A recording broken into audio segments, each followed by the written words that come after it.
so Arsenal get a bit of room. It's Hleb now, and Henry, Hleb again. He's gone down in the penalty area after a challenge. He was going for the return puck. Ooh, now then, what about that? Well, Lee Bowyer thought he had a case for a penalty earlier against Gallas. I'll tell you what, that looks like a very big claim for Arsenal and Hleb against Spectre. So if you're talking about unsuccessful penalty appeals here today, it's 1-all. This is Gavidon. Careful clearance by Green, on to Benayoun, then Sheringham. Oh, Marlon Harewood is onside! A real chance for West Ham! Lehmann's out, and he's made the save! And Harewood can't get there for the second opportunity. Goalkeeper rescues Arsenal, and Marlon Harewood with what may be seen to be West Ham's best chance. But Jens Lehmann, what a good piece of goalkeeping. The way he half came and then stood up. Gilberto. Toure. We cracked that! Oh, it's the side netting.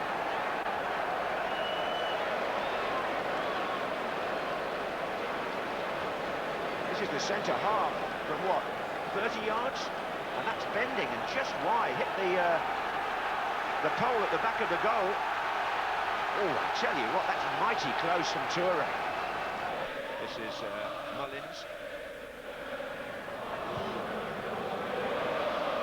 Well, there's been a lot said about morale and mystery at West Ham this season. But there's not much wrong with the performance today, or indeed the relationship with the crowd. This is Gilberto. But Arsenal can still threaten. Konchesky intercepting there. And now Etherington. And again, he's got Sheringham just inside him. And it's Etherington again, and Benayoun's coming in, and so too was Harewood! And West Ham scored! Marlon Harewood! In the 89th minute! Oh, West Ham's season has suddenly turned! Oh dear me, there's something going on down there between Alan Pardew and Arsene Wenger. Tempers flaring on the touchline, and they were almost pushing each other there. A real dramatic finish here. Arsenal got a bit caught out on their right flank. Etherington played it inside. Lovely return by Sheringham, and look at Harewood. He finishes that ahead of the defender. It's a really good move, and Sheringham's intelligence plays a part as well. Good early ball, Etherington, and Harewood got ahead of his marker. Marlon Harewood there got a yellow card for over-celebrating. Sheringham. Rio Coca. Here's Harewood again. Well, he had one save by Lehmann soon after he came on. He scored what may be the winning goal. And look, it's still going on down there. Well, there was a little bit said between these two managers a year ago, which I thought had been patched up. But they don't look the best of friends at the moment. Konchesky down the line to Harewood. They probably take this... Oh, they're going to get a throw anyway. Looking at the watch, Alan Pardew points and says the 3 minutes are up.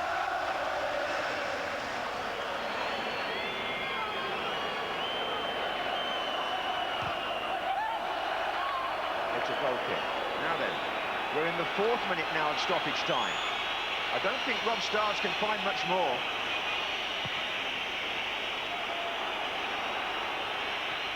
That's Gavidon. And Alan Pardew is still pointing to his watch, and that's it. It's 2 wins in a row for West Ham.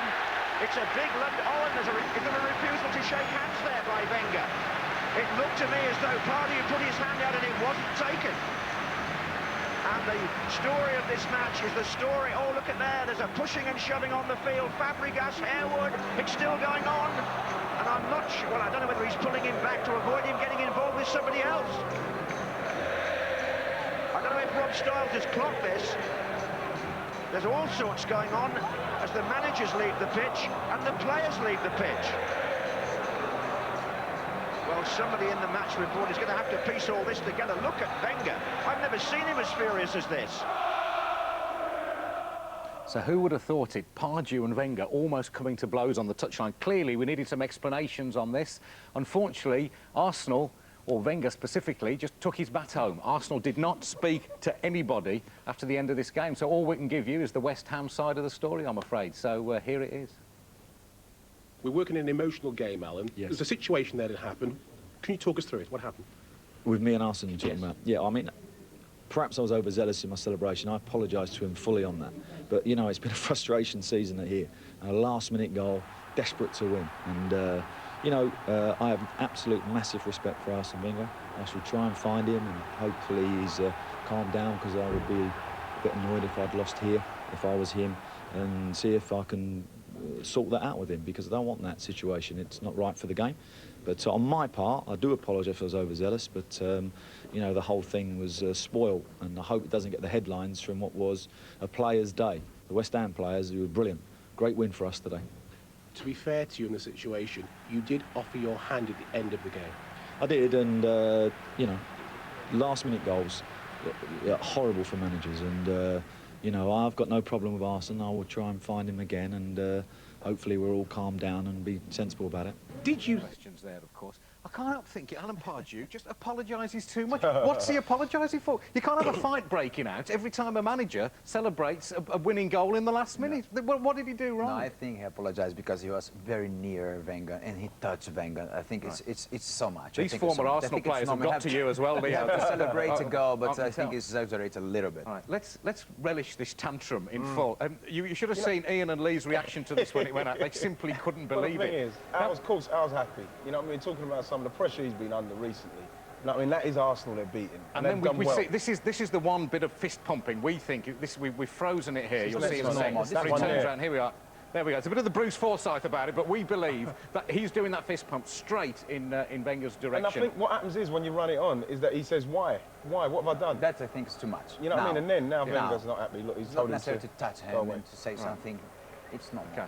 I mean, it's a massive win, though. It's the last minute of a game against one of the best sides in Europe. Of course you're going mad. The thing about it is, Charles, is that Alan Pardew, I know him really well. He's a passionate guy. He's under pressure and he's beating Arsenal. There's nothing wrong with that. Right. He's tried to apologise. And after the incident, they seem to have chummed up a little bit.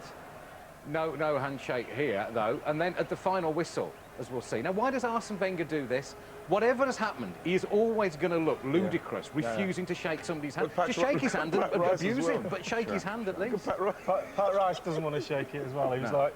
But I think the emotion of that moment and where Alan Pardew is, I don't blame him. He's got every right to be elated. Yep. Arsene's got every right to feel aggrieved as well, because maybe should have had a penalty. But so you can understand that. I think he was a little bit overzealous with his celebration. But from Arsene's point of view, I think at the end, you know, when all said and done, shake hands. You have to shake a hand and finish. I think that's very important, to shake a hand and finish the match. I know it's very, very difficult, but... Well, apart from taking exception to an opposing manager celebrating anywhere near him, Arsene was also upset about this penalty claim. Now, you two can be boring on this subject of this penalty claim, so don't go on forever. We've talked about this for a long time. You have I think the referee, if you see the referee's position, as the ball comes into Kleb, he plays a great 1-2 with Thierry Henry. It's a great move. The defender goes back to make the tackle. Now, from there, he's just going to touch it just past him, and it looks like a penalty. He's got to give that as a penalty. That is a stonewall penalty when you see it in fast motion. If you see the defender just gets a touch on the ball. Now, does that touch warrant saying it's a proper tackle? Now, I think the referee can't possibly see that he's touched that on the end of his toe, and he should give a penalty. I'll tell you what's the most frustrating thing about that as well, is if you watch Rob Stiles afterwards, he was acting like, get on with it, as if it was a stone wall. He saw everything. He couldn't have seen everything. Because that, for me, from where he was, that looks like a penalty. Leo, overwhelmingly, I was proud to be a follower of English football. Because sitting there with you, with your fancy Brazilian and Italian sophisticated ways, I thought, we've got a proper intense match, you know. Look, I appreciate very much the match because that I think that West Ham, they fight until the end. Sometimes it's nice to keep 1 point. We are playing against Arsenal, the very good team, but they fight until the end. They want the victory. I think they deserve that. It was a very, very nice game. Right. Well, Alan Pardew wasn't apologising for his tactics because he got him absolutely right. Perhaps he might apologise to Arsene Wenger for getting his tactics right. No, I think he did. He pointed out before the game about Fabregas being the key. This is what he can do to you. Just sitting in that hole ahead of his midfield players, picks the ball up, turns, great ball to Henry, Zicky makes the run and he should score, make it 1-0. That's what Fabregas can do. He's that good. But what they did, they played 3 in midfield, they closed them down, they played really tight, the midfield players for West Ham. Here, Mullins snapping into a tackle on him, move breaks down. We see again here, Fabregas comes short, he then spins, he eventually gets the ball. Here it comes again. I think it's Mullins again who makes the tackle, snaps in. No space for him to make the pass. 3 midfield players, really narrow, closing down the ball. Mullins makes the foul in the end. Again, this time it's Kleb.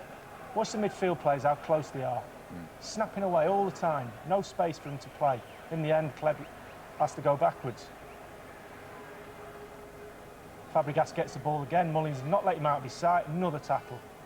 Now this is what Arsenal get in this position, their midfield players all the time, and like a diamond. Fabregas wants the ball from the defender, but because they're so narrow, the West Ham players, there's no room in between to get that ball to him. In the end, he's got no ball, only has to hit it over the top to Henry. It's not a bad ball, but it's a long ball, and Fabregas is the key to how they play in that system, and Pardew got it dead right. You're a big admirer of the way Arsenal play, Leo. I like so much. For me, it's the best football in England because I love and have 1 forward and 5 midfield because I consider Van Persie a midfield because he thinks like a midfield. Then have Fabregas and then Brzezinski. I think when they have these movements and they surprise the opponents with Thierry Henry, that's a very good player. But when it doesn't work like today, Henry was not the best day, and then not so movements, then it's so hard to be aggressive in attack. And I missed the kick-off to this, but by the time I got in here, you said the first thing you said to me, credit to you when you came in, said, Henry's not right. I saw him in the tunnel before the game. He was just looking to relax. You objected to the fact he was sharing his drink with Rio Coca. It's not even that, but when I've watched Thierry for a lot, you know what I mean? He's a player, I love him. I think he's brilliant. But there's certain times when he's starting games in his mood in the tunnel.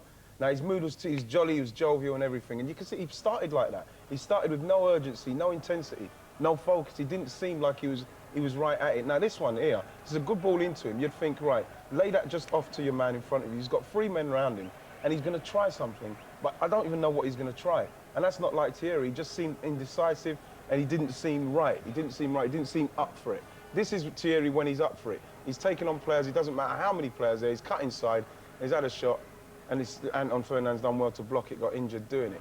But this is another one. This is unfortunate for Fabregas because it looks like he's played a bad pass. But what's happened is Thierry's coming towards the ball here. And so when Fabregas looks up, he sees Thierry coming, and then all of a sudden he's gone the other way. This is the kind of indecisive kind of play Thierry was doing today. And this is another one. This is a great chance for Thierry Henry. Now, if you look, he's come off of Anton Ferdinand brilliantly. Anton Ferdinand's out of the game. And you're thinking now this is going to come into him. He's just going to let it come across his left foot and slot it in. But watch what happens. Bang. Comes off his... When did you see that happen with Thierry Henry? You know, and, you know, it just seems like it's not with him. And look, eyebrow says it all. Look how high it is. High eyebrow. He's got an high eyebrow. It's a nightmare. It's the second who makes a difference, exactly. And then when you are not... Exactly. So it's hard to turn it on like that. You just seem to start the game in this way. I'm happy, I'm cool, and it didn't work. You've got to spare a thought for Sir Alex Ferguson. It's a big weekend for him, 20 years in the job. He enjoyed himself yesterday. What a lovely afternoon he's had in front of the box today to watch Chelsea and then Arsenal. Can you check his smile out tonight? I know. Be unbelievable. A huge result for both clubs, Arsenal and West Ham today. Okay. The first time in 7 weeks, there is clear daylight, clear red water, if you like, at the top of the Barclays Premiership, with Man United leading Chelsea now by 3 points.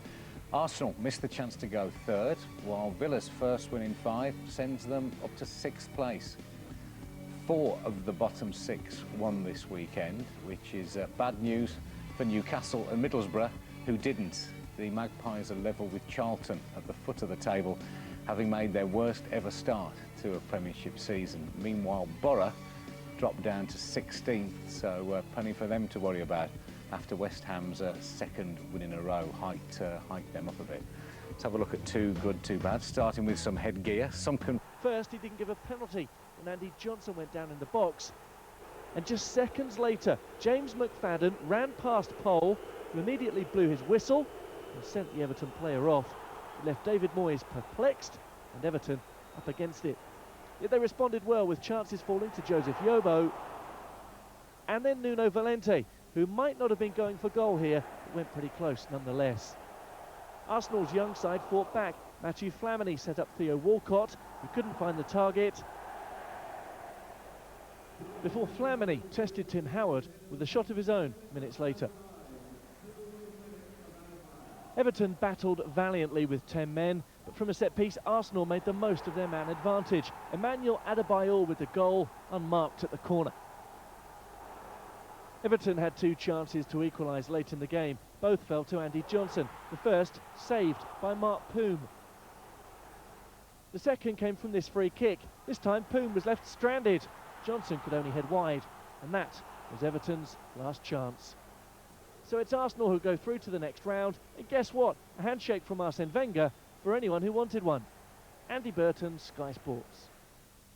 My view was I thought it was a penalty kick, and we didn't get the penalty kick. And you know, it's becoming a habit with Andy Johnson, isn't it? That maybe too many people are listening to too many things, and too many people have maybe got too much to say for themselves instead of looking after their own side. But I thought it was a penalty.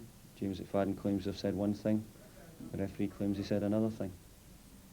Is it a situation like this, because we're still to hear from the referee ourselves, that you think that they should have to come out and explain the decision, or is it a case of you've just got to bite your tongue now? I mean, you've made a point already this season, haven't you, about not trying to comment too often on referees? No, we've taken James McFadden and spoke to the written press to explain his words. We've not done it on television, but his words compared to the referees are different. So it's who do you believe? And the galling thing, obviously, is that you can't appeal against the sending off, can you? So you're now without a player for a spell. Well, the galling thing is that I thought it was a penalty kick, and it wouldn't have happened. It was a very important game. We have a chance that I don't know, at the 10th minute of the game, they have one player who was sent off. It was good for us because we have a lot of space, like me and Jeremy, Aliadja and Walcott at the front, and we have just keep on focus to the end, you know, and I score. It was very important for me to score, to come back and score, and for the team as well. We are confident we are going to play the quarter-final. I think I'm very happy for that, and I hope I'm going to keep on like this, and I'm going to work hard for the team. Well, after that game, Arsene Wenger refused to talk to the media for the second successive game. Earlier, he and Alan Pardew were charged with improper conduct by the FA. It relates to their alleged aggressive and confrontational behaviour towards the end of the match at Upton Park on Sunday. Pardew has apologised for his part in the bust-up. The managers have until November the 23rd to respond to the charge, although West Ham have promised to defend their manager, saying they're astonished by the charge. On the periphery, basically, you know, with women, with drink, and some stuff that's happened in the game. So I thought people would want to read about that sort of stuff. Now you have become, and you're a bit surprised that you've got cult hero status. Yeah. Cult hero status. Is that a bit of a surprise to you? And how did it actually come about? It is. It's a massive surprise because it's quite well joked. I was up and down with the crowd. They love me, hate me, and all of a sudden there's a few Football websites. fans are like that, aren't they? They can be, but it was more. To be fair, towards the end, I'm a better player now than what I was when I played there, because people forget about the bad games that you had. They just remember the good stuff. But I think it comes from, there's a couple of websites which some fans have developed, which are taking the mickey, but in a nice way. It's not a personal, vindictive way, which I think is quite funny. I mean, I've never took myself that seriously. And I think what the fans have probably looked at and seen, well, he's a normal bloke who lived the dream of playing for his club. And they probably could see a bit of themselves in me. That it could be anybody, and I'm quite honoured actually that people think of you like that. You know, there's a lot better players than me in the past who don't get remembered as much as what I do. So it's quite an honour, really. Well, as we said, you were one of George Graham's first signings, and his team talks were legendary. There's one instance where we're talking about Bruce Grobbelaar. He said he was prone to lapses. Was he very methodical in preparation? On his team talks, I think the preparation. what I wasn't used to, we used to have a sort of paragraph on every player. And what I'd go on to say about, but when we played Liverpool in the 1987 Littlewoods Cup final, he went through all the negative side. Obviously, they were like world-class international players, and instead of building them up, what he did, he knocked them down, and it made us think, oh, these people are only human, which is true. So his preparation on that side was first class. Well, his preparation might have been first class, but then he came up against a player called Alan Shearer, which he didn't know much about, and he asked if anyone knew about him, and Merce said that you got nothing to worry about. Yeah, good judge, Merce, wasn't he? The thing is, no one could get Merce out of the toilet at the time because he realised, he'd said that obviously they had a young lad playing up front. He was great in the channels, great holding it up, but not necessarily like a prolific goal scorer. So, like George said, thanks Merson, and obviously passed the information on to, I think it was Tony Adams and Bowley were playing. And then sort of 90 minutes later, we'd lost 4-2, Shearer had got a hat-trick. So instead of, Merce took the pressure off of us actually, because instead of the team getting like the wrath of George, he was just wondering where Merce was, and he said, remind me never to send you scouting. And as importantly, Paul was also a member of the Tuesday drinking squad, which was notorious. But in your book, you have a few thoughts on alcoholism and professional footballers being alcoholics. Yeah, sure. It's only my personal opinion, but with Merson and Rodders, well, Tony Adams, I don't think that you can be an alcoholic and play at the level that they played at, because you wouldn't be able to make the right decisions, your coordination goes, and it would affect your life too much. I think that they, the same as a lot of us were binge drinkers, where you could only drink at certain times. If you had a game didn't have a game during the week, you could drink on a Tuesday, but you knew you had a game on a Saturday. So this counselling culture that's going on, and if you hold your hands up and say, I'm an alcoholic, everybody feels sorry for you. Sure, I think they were binge drinkers and heavy drinkers, but to play at the level that they played at, there's no way in the world that you could be an alcoholic. Well, when they certainly weren't drinking, when we were hoping that they would have been drinking, was in 1989, the game at Anfield when you won the league. Did you really think you could go there and do it? Yeah.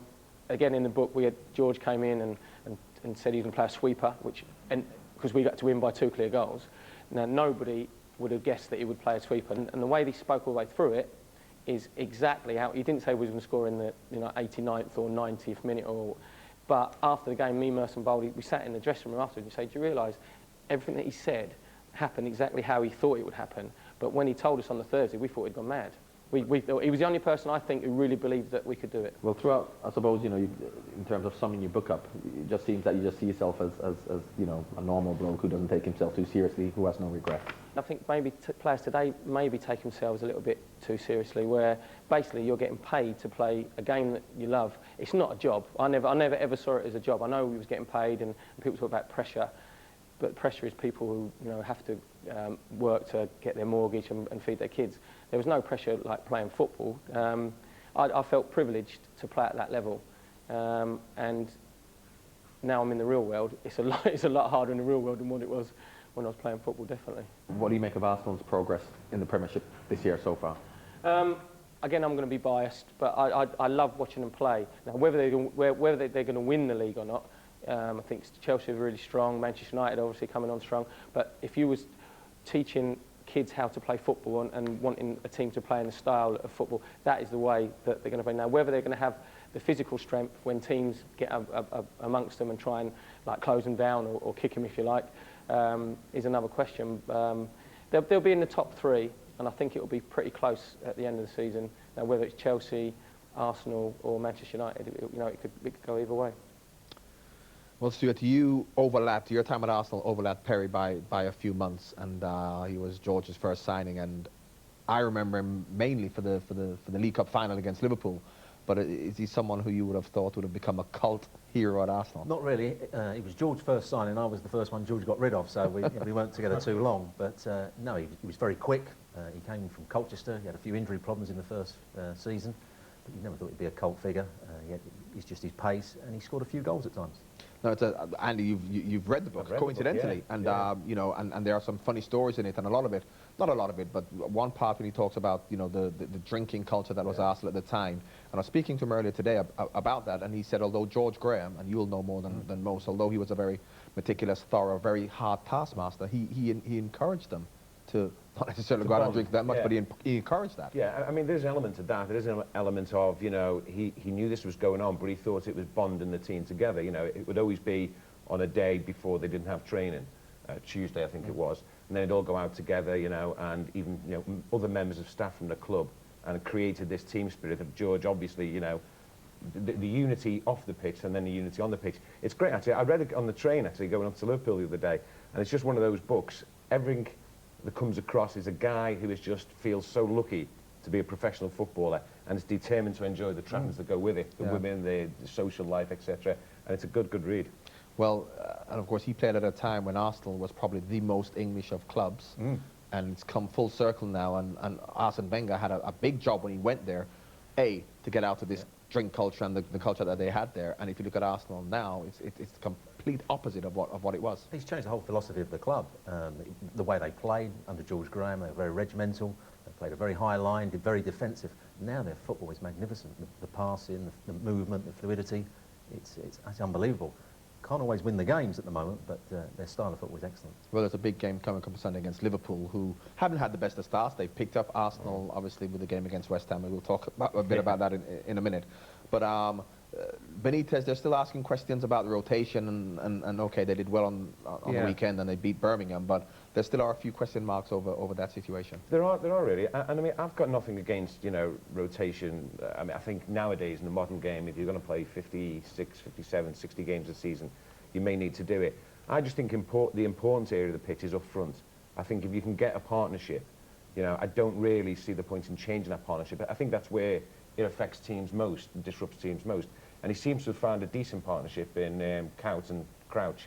And I think a lot of Liverpool fans would like to see him pick his best partnership and stick with those two up front, if those two are the best partnership. Well, would you say that these two teams are out of the title race because they're so far behind? Although Arsenal have a game in hand and they can get closer. But Arsenal have got to start making their supremacy in terms of their football count. You know, at the moment, Thierry Henry is not playing at his best. He needs to be working much harder and finishing off some of the chances that are coming his way. And I suppose if you look at Arsenal, Manchester United and Chelsea, although Chelsea lost on the weekend, you can't see them dropping too many points. But with I suppose with both of those teams, regardless of how the game goes on the weekend, you can see them dropping points. I think Arsenal, in every game Arsenal played this season, they've been the dominant side, apart from West Ham. West Ham came and pressed them. Not too many sides have done that. Most of the other sides have dropped off, made it difficult for them to play in the last third, but made it easy for them to play in the other two thirds. Well, if we have a quick look at the top of the table, we can see the task ahead of both Arsenal and Liverpool.